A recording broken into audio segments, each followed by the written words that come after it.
Mereka memandang kepada nur Muhammad, lalu berkatalah Adam, "Wahai Tuhan, kenapakah malaikat ini berdiri di belakangku bersaf-saf?" Allah berkata, "Wahai Adam, mereka memandang kepada nur kekasihku, yakni Muhammad, penyudah sekalian Rasul, yang akan ku keluarkan daripada belakangnya."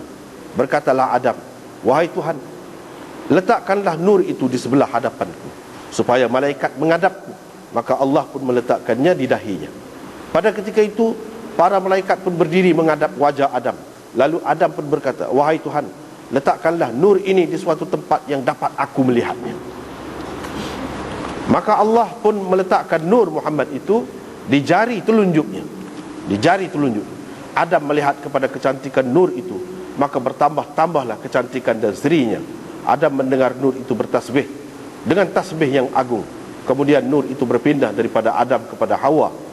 Adam melihat nur itu pada wajah Hawa bagai matahari yang bersinar-sinar.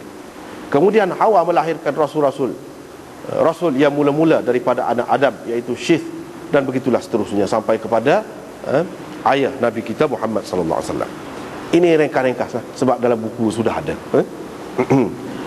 Dan kalau boleh kita dapat sebut contoh-contoh lain lagi. Versi yang kedua, riwayat Nur Muhammad. Ini tersebut di dalam kitab Daqaiqul Akhbar fi Dzikril Jannati wan Nar, dalam Kashful Ghaibiyah, sebuah kitab Jawi karangan Syekh Zainal Abidin bin Muhammad Al-Fatani dan lain-lain. Disebutkan tentang Nur Muhammad ini dalam versi ini berbeza daripada yang tadi, jauh berbeza. Kita perlu tengok di sini pula. Dalam bab yang pertama disebutkan, menyatakan kejadian Ruh Agung, iaitu nur penghulu kita dan Nabi kita Muhammad sallallahu alaihi wasallam. Tersebut di dalam hadis bahwasanya Allah telah menjadikan satu pohon kayu yang mempunyai 4 dahan. Berbeza terus daripada tadi, tak ada sebut langsung begitu. Pohon kayu itu dinamakan Syajaratul Muttaqin.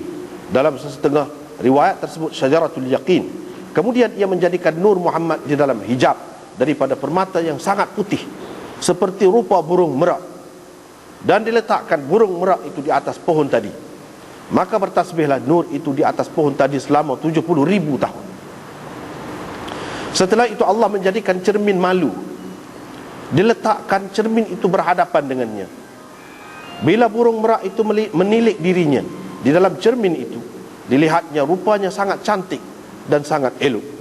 Maka malulah ia kepada Allah Ta'ala, lalu berpeluh dan bertitiklah daripadanya 6 titik peluh.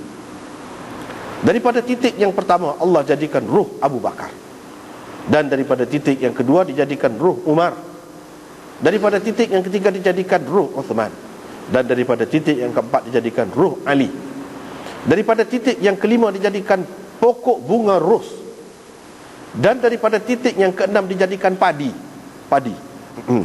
Setelah itu bersujudlah nur Muhammad itu sebanyak 5 kali. 5 kali sujud itu merupakan fardu yang ditentukan oleh Allah berupa sembahyang 5 waktu. Itulah huraiannya. Kemudian Allah menilik kepada nur itu, maka berpeluhlah ia kerana malu kepada Allah. Daripada peluh hidungnya Allah menjadikan malaikat. Daripada peluh mukanya Allah menjadikan arash, kursi, lauh, qalam, matahari, bulan, hijab, segala bintang dan segala sesuatu yang terdapat di langit. Daripada peluh dadanya Allah menjadikan sekalian rasul, nur rasul, sekalian ulama, syuhada dan salihin. Daripada peluh belakangnya Allah menjadikan Baitul Ma'mur, Kaabah, Baitul Maqdis dan segala tapak masjid di dunia ini. Daripada peluh 2 keningnya itu Allah menjadikan umat Nabi Muhammad. Daripada sekalian mukminin lelaki dan perempuan. Daripada peluh 2 telinganya Allah menjadikan segala ruh Yahudi, Nasrani, Majusi dan seumpamanya. Daripada mulhid, kafir dan munafikin. Daripada peluh 2 kakinya Allah menjadikan segala bumi, daripada masyariq dan magharib dan segala apa yang ada di dalamnya. Kemudian Allah berfirman kepada nur, "Perhatikanlah di sebelah hadapanmu, wahai nur Muhammad." Apabila ia memerhatikan, tiba-tiba ia melihat di sebelah hadapan dan belakangnya dan sebelah kanan dan kirinya nur semata-mata. Nur-nur itu adalah Abu Bakar, Umar, Uthman dan Ali. Nur-nur itu kemudiannya bertasbih selama 70,000 tahun. Kemudian Allah menjadikan nur para nabi daripada nur Muhammad.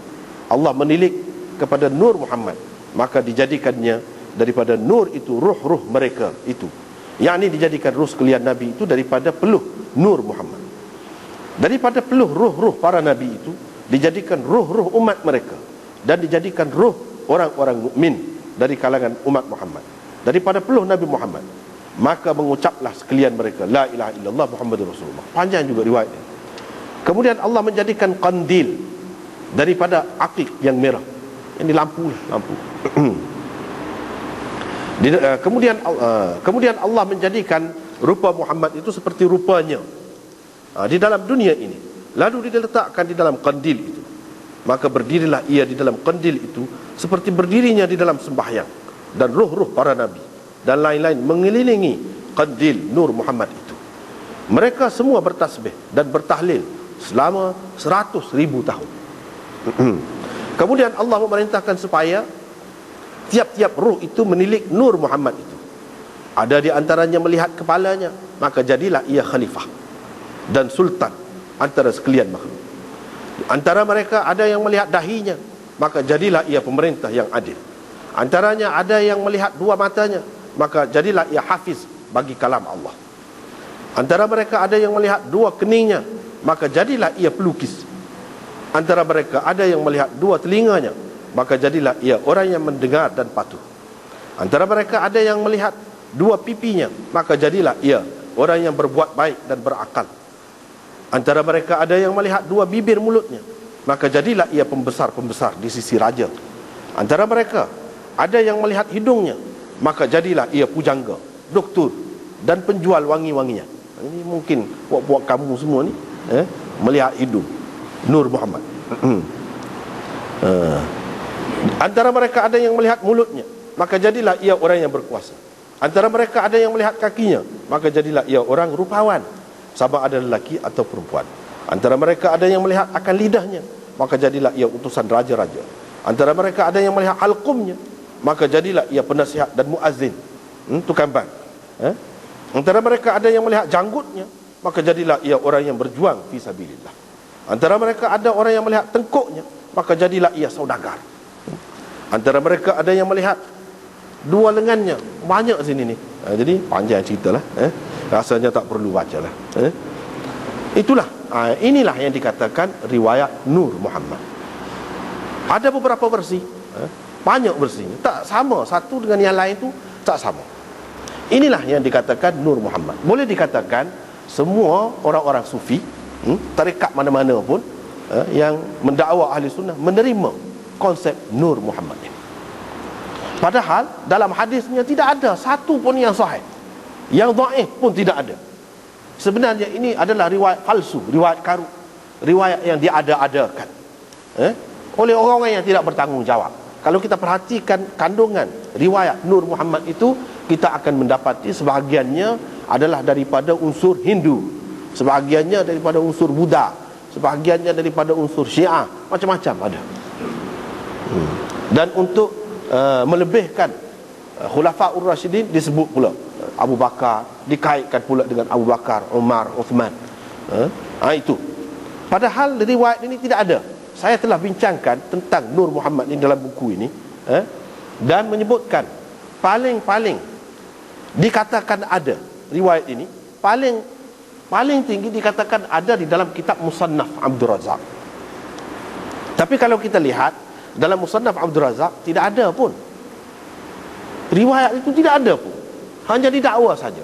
Bayangkan bagaimana orang ramai ini akan tertipu apabila orang yang mengajarkan tentang sirah Nabi SAW menyebutkan perkara ini, dia kata ada dalam kitab itu, ada dalam kitab ini. Memang ada di dalam kitab, tetapi kita nak tahu puncanya. Sebab itu saya sudah katakan tadi, nak menyelesaikan perkara ini adalah perkara yang susah. Perlu kepada orang yang mendapat pendidikan khusus dalam bidang ini. Kalau tidak, dia akan terpedaya menjadi mangsa semua. Menjadi mangsa semuanya. Lihatlah kepada ajaran, kalau di Pakistan ada ajaran Barelwi dipanggil. Ajaran Barelwi ni dia terima juga. Memang kuatlah percaya kepada Nur Muhammad. Oleh kerana Nabi itu daripada Nur, kata mereka, Begitu juga orang-orang kita pun ramai juga yang percaya begini.